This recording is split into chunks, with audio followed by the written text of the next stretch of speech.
What is up, YouTubers? Pre-sweep with a, what is this? A Bona sweeping pad on the bottom of my mop. And then I've got actually a little squeaky clean in the spray bottle. And what I've been doing, this is a freebie here, testing something out.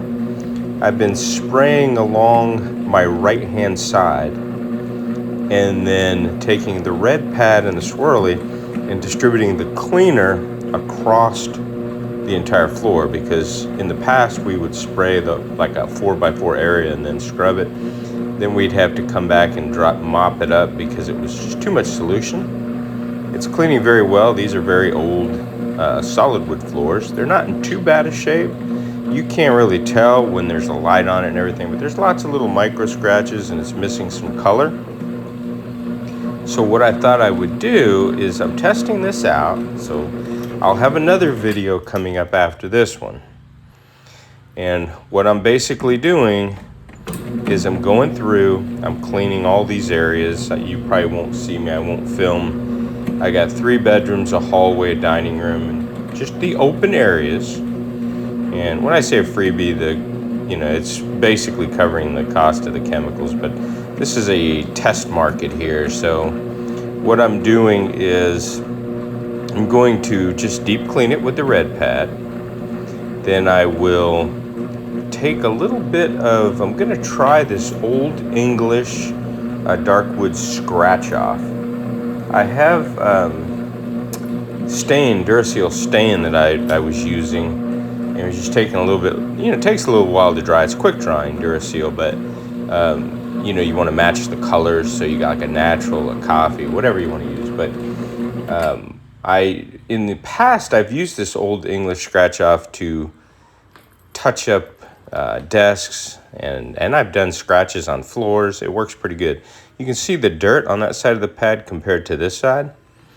So we're going to use the clean side, and we're going to apply some of the Old English scratch off. You could see there's a ton of missing color kind of in this area down here by all the entries. Like here at the back porch, you could see missing. So we're just going to splatter it. And then when I'm showing you, I'm using one hand, so it's a little difficult. I'm not going to put too much down because I have to tip. I like to just put a section down and then tip the machine a little bit so that the red pad goes over the top of this Old English scratch off. This one's for dark wood. They make a light wood one as well.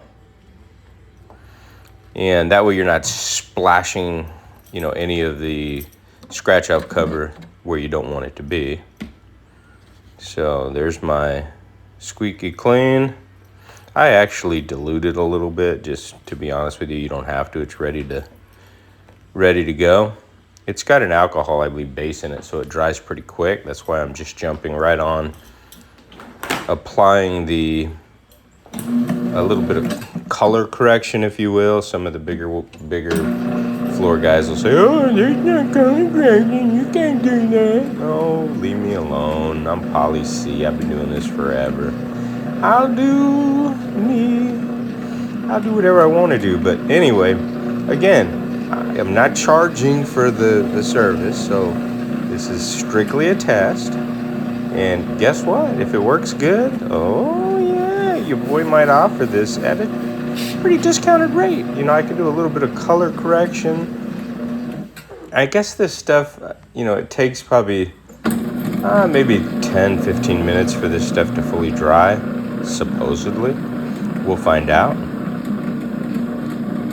Look at that coverage, though. I don't know if it's showing on the video as well, but look back towards the bottom of the screen and then look at that luster.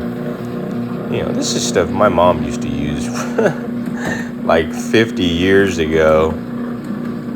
Old English has been around forever. It's a good product, so don't knock it. And you could do this whole job, do it yourself. Just get a neutral pH cleaner. Zep wood floor neutral pH cleaner works just as good as Squeaky Clean. I just happen to have bought some, and I have a couple cases, so I'm going to use it up. We'll try and get in here around the back. But you see how if I had my other hand and I wasn't holding the camera, I'd tip the machine up onto the scratch or the stain. Not stain, I don't know. It is a little bit of a stain, but it's a scratch cover, so. And you got to be careful around these vents. And the wood's very old, like I said, it's damaged. It could use a resanding. I thought about doing a screen and recoat, but I've demoed a screen and recoat already on a small entryway on some herringbone wood. If you go back in my videos, you'll see it. We screened and recoated it, deep cleaned it, used a Home Depot premium polyurethane, which I've been back to the home. It's standing up. It's working very well. But look at that. Come on, y'all. We'll see what happens here when this fully dries. And my next step that I'm going to share with you guys when I'm fully done, I'm trying out two components today. Look at that. I'm going to wipe off the tread bar there. But it filled all those micro scratches and put color back on, so it blends in a lot more in that back corner there. It looks beautiful just like this. I'll show you the pad that has the Old English on it. And then wait for the next video. I'm right in the middle of the job now. I'm trying out paste wax. It's not actually wax. It hardens. It takes about 10-15 minutes to harden. Then you buff it out. And I'm trying that in place of maybe applying the rock candy. We can do paste wax jobs. So stay tuned.